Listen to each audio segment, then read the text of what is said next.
Hi there, everyone, and welcome back to another episode of Get Your Ass Up and Move Fitness and Nutrition podcast. I am your host, peta-gay Barrett with Barrett Fitness, and on this podcast, we discuss fitness, nutrition, overall health, and overall well-being. We have Miss Karen Vee with us today. Welcome to the podcast, Karen.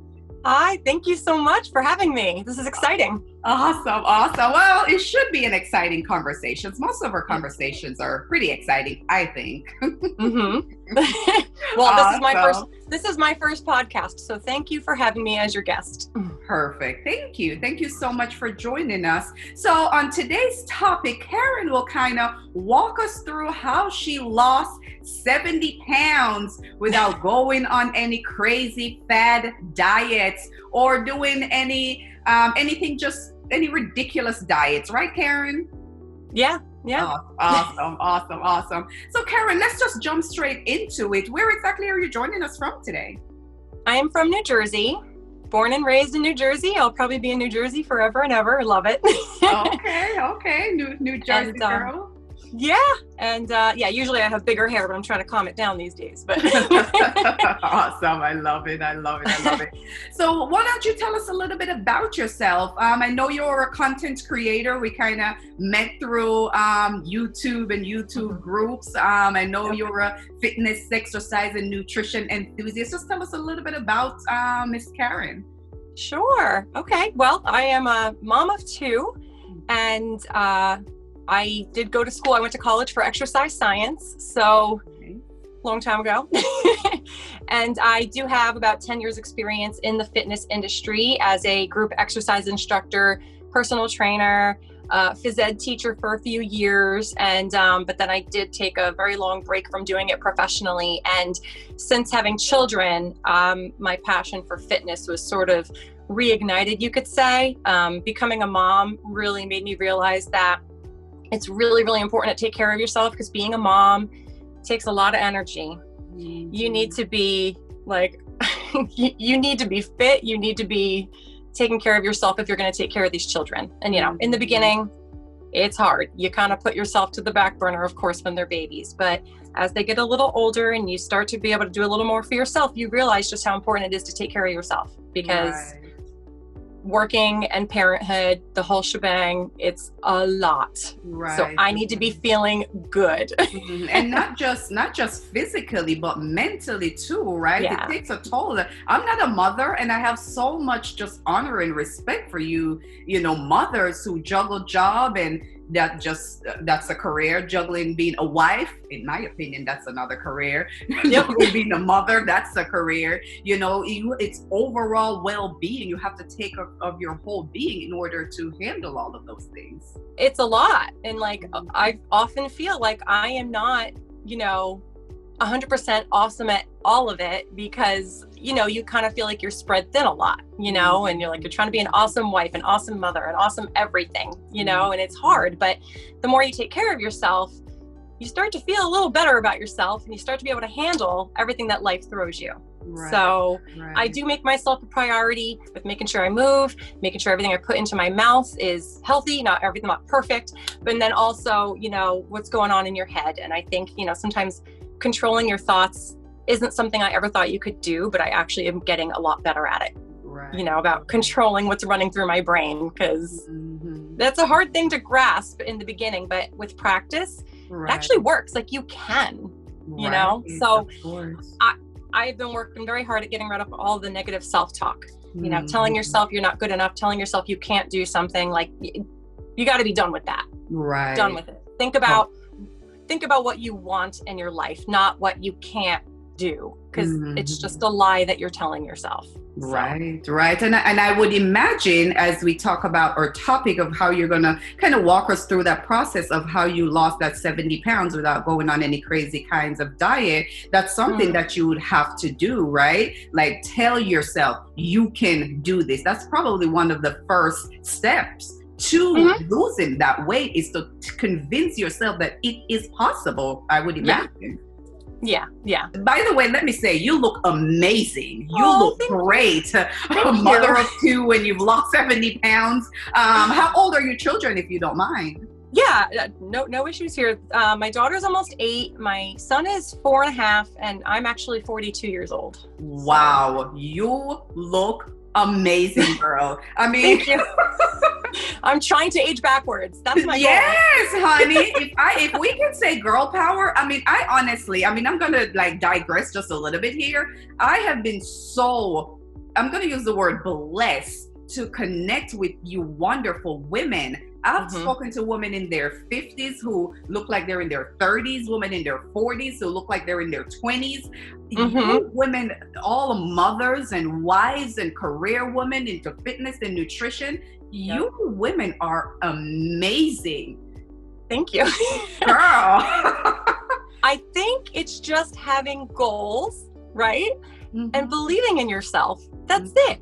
And really setting perfectionism aside. I mean, I have had so many issues with that. So my start to all of this was not coming from a positive place. Right. Okay. Right. Yeah. So it started from coming from feeling down on myself about my body. So the reason I went to college was not because I had this burning passion for fitness. It's because I was like, well, what should I go to school for? I'm not quite sure what to do. I know I'm going to go to college, but what am I going to do? And I was definitely, weight obsessed, and I said, well, there's this degree called exercise science. Maybe I'll learn how to get skinny if I go to school for exercise science. That was your motivation to go to school and get a degree in exercise science so you can get skinny. Yeah. Terrible. So, growing up, I was a dancer, I was an actress, a singer, an athlete. I did everything. Okay. So I was never fearful of putting myself out there. I actually think I was a pretty confident child, but there was always that part of me that really was down on myself for my body. Okay. Right.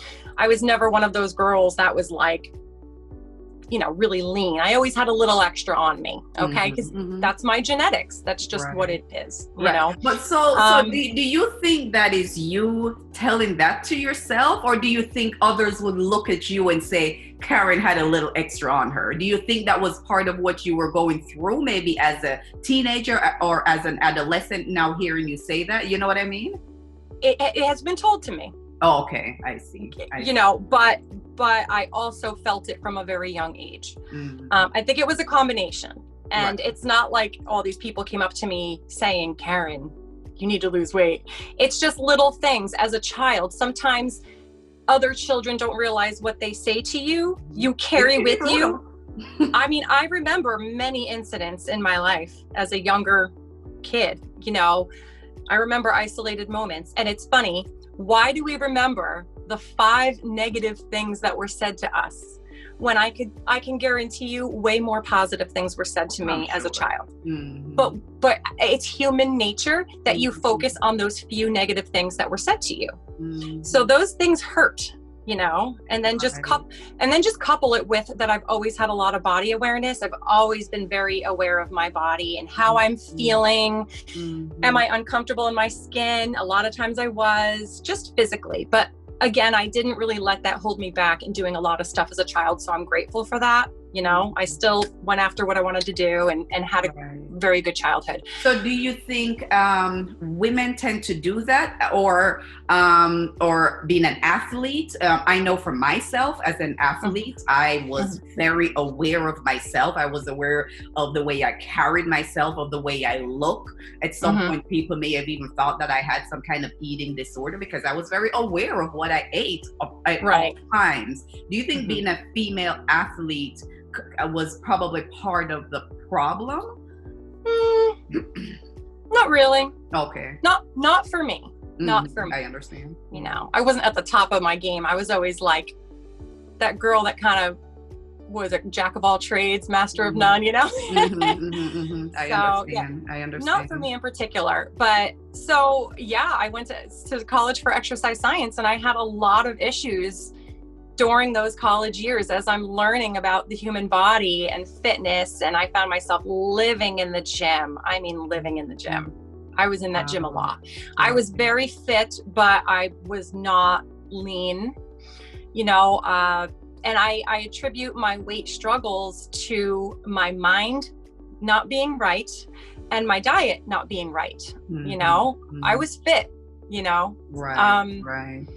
I got sucked into dieting, you know, even going to college for what I went to college for. You sometimes find yourself, you know, coming down on yourself that you can't stick to a way of eating. Oh my gosh, how, Karen, why are you eating sugar? You shouldn't be doing that. You know, you put all these ridiculous rules on yourself.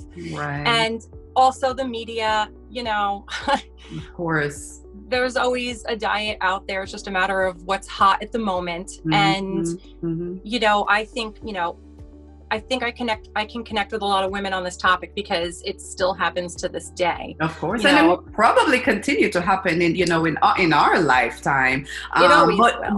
But moving right along. Yeah. So you went to college for exercise science and you did that because of, you know, your issue and your struggles with weight. How did you find yourself in a position where you needed to lose 70 pounds? At what point did that spiral into that, you know, into that place where you needed to lose weight? Was it at the children after you gave birth to your kids? Yeah. So I gained 64 with one child and 52 with another. I got up to, I think it was like 210. Yeah, I got up to 210. That was my heaviest, but even before children, I was 40 pounds heavier than I am right now. And that's when I was in my 20s. Okay. And when I was in the fitness industry, I was fit, but definitely heavier. So yes, after children, you know, I lost it twice. You know, the first time I lost most of it, you know, I think there might've been, no, I lost all of it the first time. And then I lost all of it the second time. The last 10 pounds were the hardest, but I knew better than to go on some crazy diet because I was always that person that wanted so badly to be able to adhere to a diet, but couldn't last even a week. I couldn't do it. So, because I would end up doing that whole strict diet and then binge. Okay. And I came down on myself like, Karen, why can't you do this? What is wrong with you? You're going to school for this. This is your job. Why can't you eat perfectly? You know, and that's a problem. And then eventually, so I did leave the fitness industry and I was like, I just want to be a normal person. I don't want to put this pressure on myself. And I didn't really exercise for several years, but just through being very balanced with my diet, I gained some control and I lost some weight. That's right. By letting go, you know. A lot of times when you diet and then you go off your diet, you know, you lose some, you gain more. You lose some, you gain more. And then you end up tipping the scales, you know. So what you said balanced diet, you know, to the people who are listening out there, you know, who may not be in nutrition and fitness like we are, I've had people ask me, what is balanced diet? What does that mean to you? And how would you explain that to someone who is listening to this podcast who don't understand what that means? Yeah, that's a really good question. It is. Balanced diet to me means I am not omitting any categories of foods. I am eating carbohydrates, I am eating fats, and I am eating proteins. Okay. So you will never find me on a low carb diet. You know, there's no way. Okay. Amen. And then balance to me also means allowing yourself to eat those so-called bad foods. Okay. It's okay. Sometimes if you just let yourself have that forbidden food, you know, you've satisfied a craving that your body had, and then you can move on. That can be hard for people who are struggling with their weight, because I think in the beginning, that can be a trigger for them. Indulging in, it would take them over the edge to go back into those bad habits. Yeah, like some people are like, oh no, I can't just sit and have one cookie because it's going to end up being more, you know. So that's like a whole nother issue to tackle, because I don't have that problem anymore, but I did. I sure did, you know. And I think that the key to getting over that hump is what's going on in your head. You know what I mean? Like some foods have addictive properties. That's just the truth of the matter. But it's also, you have to keep your goals in mind, and you have to keep yourself in mind and know that you can achieve what you want to achieve. I remember telling myself years ago, I said to myself, I do not want to obsess over food anymore. Yes. I just want to be a normal person, and I want this, and I'm going to make this happen. And it's a very slow process, because it's like, I mean, I never had like an eating disorder, but I know I had some disordered eating and issues with just the binging. For me, it was always like a binge. You know, I could never really undereat. You know, if I adhered to a diet, I wasn't under eating. I just adhered to my diet. So yeah. But then it was like, oh, I can't take it, I need sugar, or oh, I need a carb, you know. So so why not diets? Why do you not recommend? From what I'm hearing you say is that diets are probably just not the way to go. Why would you say that? It's just nonsense, because it's not sustainable, and it's not something that people could do for the rest of their lives. Exactly. You know, simple. But yeah, it's just the truth. But and then the word diet, you know, people have to understand there is going on a diet, but then sometimes I use the word diet, and I'm referring to your daily diet, your daily intake for the day. Yep. You know, so if I ever say the word diet, I don't want people to misconstrue that as that I'm on a diet or you're on a diet.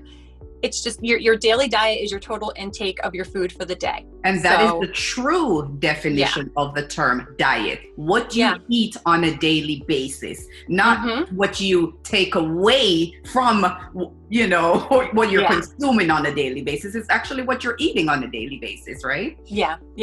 And I think that people lose, when people want to lose weight, they lose connection with themselves. They're connected to a set of rules that they put onto themselves. Okay. They're not even thinking about how that food is going to make them feel. Do they enjoy that food? They're not listening to their hunger signals. It's just a bunch of rules. Right. And it's like, and I know that losing weight, it can be simple, but it can be complicated depending on, it depends on the approach that you take. Yeah, and just where you're coming from and your history with it all. Yeah, you know, some people have deep-rooted issues with their bodies, and some people don't. They just want to lose a little weight, and it's not really getting them down. They just want to lose a little weight, and that's fine. And I'd rather that, you know. I would hate for people to go through what I went through, is that it consumed my mind and it took over my life. And I don't even know if people know that, because I didn't go around telling people that when I was going through it. You know? See, a lot of us women, we're so good at hiding that kind of stuff, you know, and which kind of takes me to another question. That's where the mental health part of it comes into play, right? Because we're so good of keeping it here, and most people, and a lot of women who may even have eating disorders, like, you know, I was a sprinter in college, and you know, as horrible as this may sound, sprinters are usually not the ones who had the eating disorders. The long distance runners are the ones who usually, and we ran track next to them every day. We ate with them and we roommate with them, and we had no idea that they had eating disorders. And they hid this until one day they end up in the hospital or something, because they just had this way of hiding it, and it become, you know, a mental health issue. What role do you think mental health play in losing weight, just in general? Or do you think if someone has some, you know, psychological issue, does that play a role into them losing weight? If you're going through anxiety, or if you're going through depression, or if you have stress in your life or something like that, do you think that play a role into you losing weight? Some yes, some no. Some people can't eat when they're stressed, and some people overeat when they're stressed. I think I used to be an eater when I was stressed out, and now it's I would err more on the not eating or just being normal, you know. Right. Yeah, that's individual. It's people are affected so differently with that. Right. And that is a good point, because for me, when I'm stressed out, like, I don't want to eat anything. My stomach just feels funny, and like, I would probably lose weight if I'm really stressed for a long period of time, because I just don't, I'm upset. Even when I'm upset, like, people like, oh, I'm upset and I want to go eat, you know, like a tub of ice cream. Like, I feel like I want to throw up when I'm upset. Yeah, like, I think, sometimes like the deep depression and the hopelessness that one might find themselves in yeah, you could find yourself on the couch just eating, just to numb the pain, you know. And I think that's like maybe in the case of like a deep depression. Yeah, it's just so different for everyone though. Right. And so how did you give us some of the tips that you went through to create a good relationship with food? Because it seemed like you're coming from a place where you did not have such a good relationship with food. Is that correct? Yeah. I mean, and now you are at a place where you would think you have a good relationship with food because you eat pretty much, you know, you have a balanced diet and you have a good relationship with food. So what are some of the tips that you would give to someone who would say, I just don't have a good relationship with food, Karen? How can you help me with that? All right. Well, it takes like a serious sit down and talking with yourself. Okay. And getting real and saying, okay, Karen, you need food to live. Yeah. Okay. Food is here to nourish your body and to fuel it like it's a machine, right? So we need to stop treating or mistreating food. Okay. I don't think we quite understand what food is here for. Right. Like, it's really crazy to me because, you know, some people have problems with, say, alcohol or drugs, and like my drug of choice was food. But food is something that you can't escape. Okay. Food is in our lives every day. You can't get away from it. So you need to tell yourself, food is here. Right. It's not going anywhere, and it's going to win this battle. You have to choose how you're going to fight this battle. You need to figure it out. I love that. And I think after a while, you get tired of yourself. You get tired of the same thing over and over, that same battle that you've been fighting for years and years and years. Okay. Right. I think it just, for me, I got tired of it all. And actually, I did a video on YouTube about this. It was several videos ago, but it was like ways to avoid overeating when you're at home.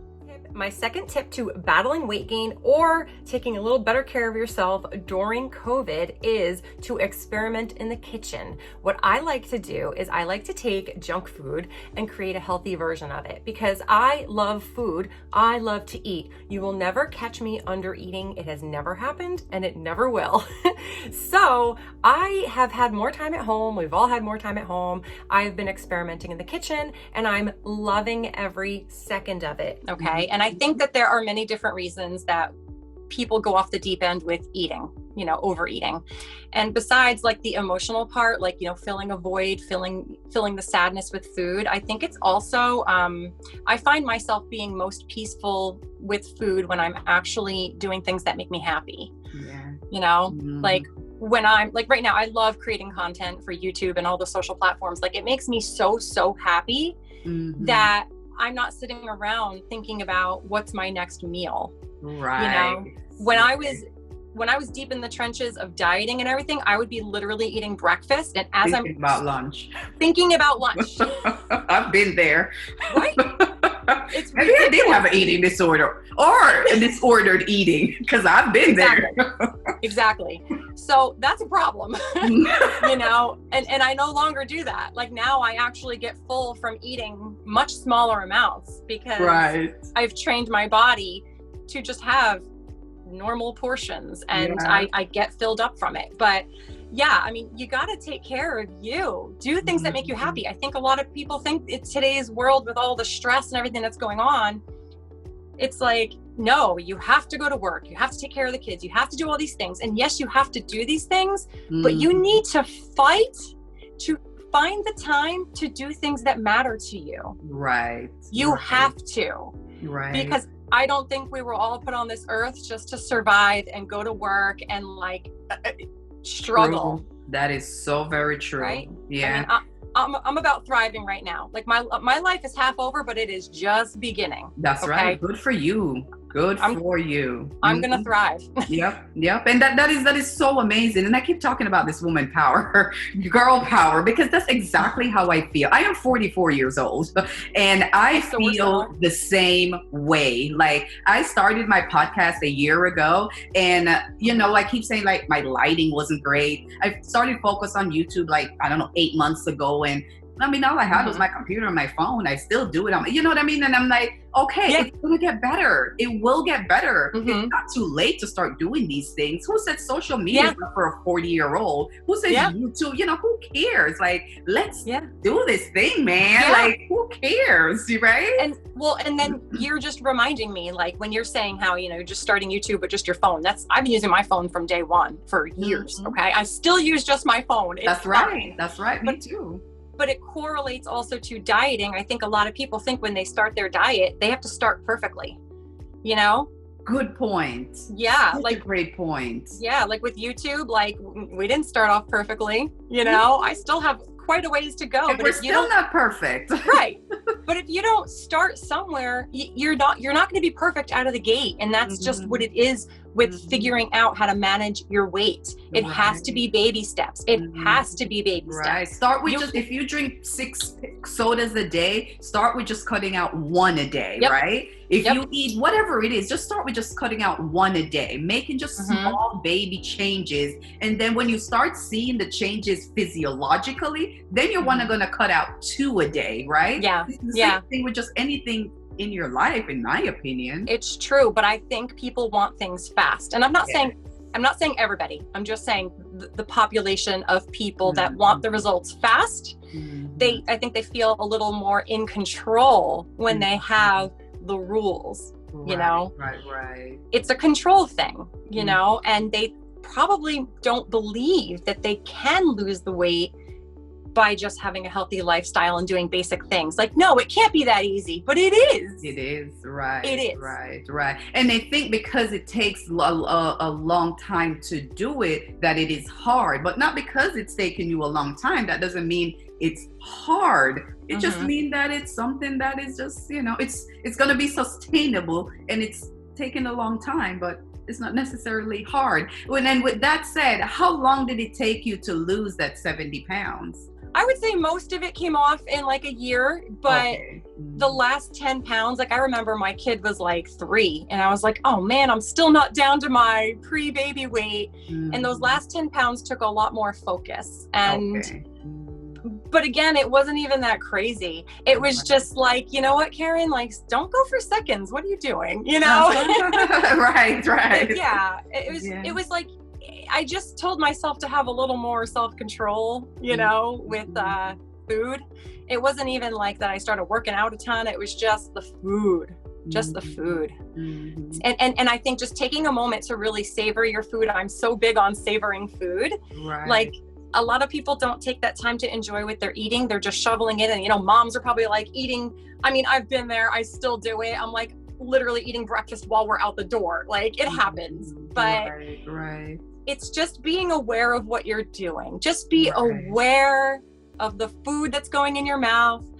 Sometimes it takes a little planning, but you know what I like? I like knowing now in my life that I don't even have to have a plan to be able to take care of myself nutritionally each day.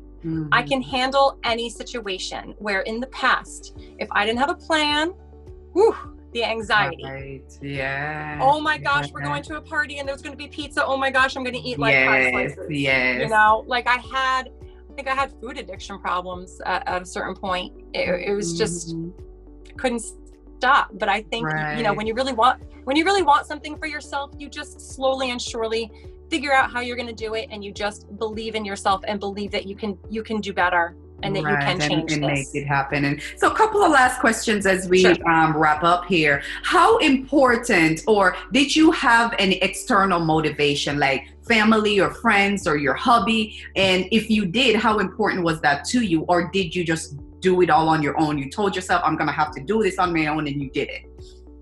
It was mostly internal. Because I just, like I said, I'm very aware of how I'm feeling all the time. Physically and mentally, very aware of how I'm feeling. So I just wanted to feel better in every way for myself. Right. I just knew what I want. I knew I wanted better for myself. So last question, how would you describe sustainable weight loss? Because you use that term a lot. How would you describe that? And what does that mean to you? Okay, well, sustainable means something you can do for the rest of your life. But we all have to accept that even during the weight loss process, whatever you're doing to lose weight, it's gonna like kind of change along the way. Right. You know, I don't want people to think that if they figured out how to eat and how to lose weight, okay, that's how it has to be forever. Because you're going to discover new foods. You're going to discover new forms of exercise that you didn't do before. It's always going to be evolving. So sustainable to me just means creating healthy lifestyle habits that you can see yourself doing forever. You know, because I think weight loss, some people may think that weight loss is about, you know, putting yourself through this craziness to get to the goal weight, and then you can like loosen up. Right. That's not what it is. That's what a diet is. Yeah, exactly. And that's what gaining weight back is. And I have been there so many times. Yeah. And it brings your confidence down. It does, yeah. And it doesn't work. So you gotta, if you're someone that's yo-yo dieting watching this, you gotta stop. Like, get off that cycle. And it just takes a toll on your psyche, man. Yeah. That yo-yo diet, it just takes a toll on your psyche. You lost 10 pounds and you gain 30 pounds. You lost 50 pounds and you gained.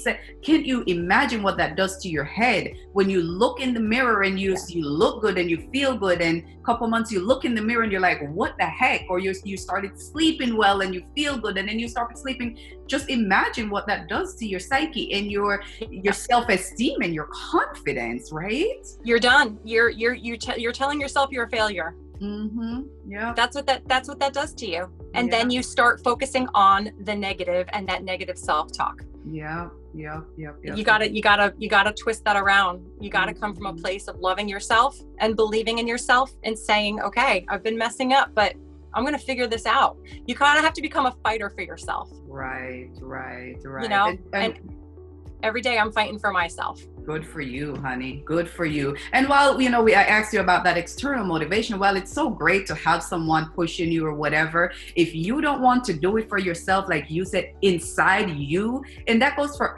exercising or diet, the true meaning of diet, what you eat, or anything in life that you do. If you don't want to do it, if peta-gay don't want to do it, and Karen, it's just not going to happen, right? You have to internally want to do it. Doesn't matter all the motivation and external inspiration that you get. Yeah, it's so true. Yeah. We're worthy of having great lives, you know, and we are. In the past, I've told myself I wasn't worthy or I couldn't do something, and that's just garbage. And I mean, I still have so many goals for myself, even with my own, you know, the way I eat and the way I exercise. Like, I'm not done. I'm just beginning, you know? Right. Like I said, I'm going to age backwards. Right. And that's the true meaning of sustainable, right? It's something you can continue to do. You may make little tweaks and adjustments as you go, right? You're 42. When you get to 50, you may have to adjust it slightly. When you get to 70, you may have to adjust it slightly, but you have that base to go off of, right? Yeah. Because when if you have some kind of fad diet, when you get to 70, you may not be able to stay on that fad diet because your body's just changed so drastically. It's sustainable. Be able to sustain that weight loss and adjust it as you age backwards, like Karen is doing. and you got to eat what you enjoy. Don't force feed yourself healthy, perfect foods just because you think you're supposed to. If you don't like it, don't eat it. Right. That is true. That is very Gotta enjoy your food. I gotta enjoy my food. I have to.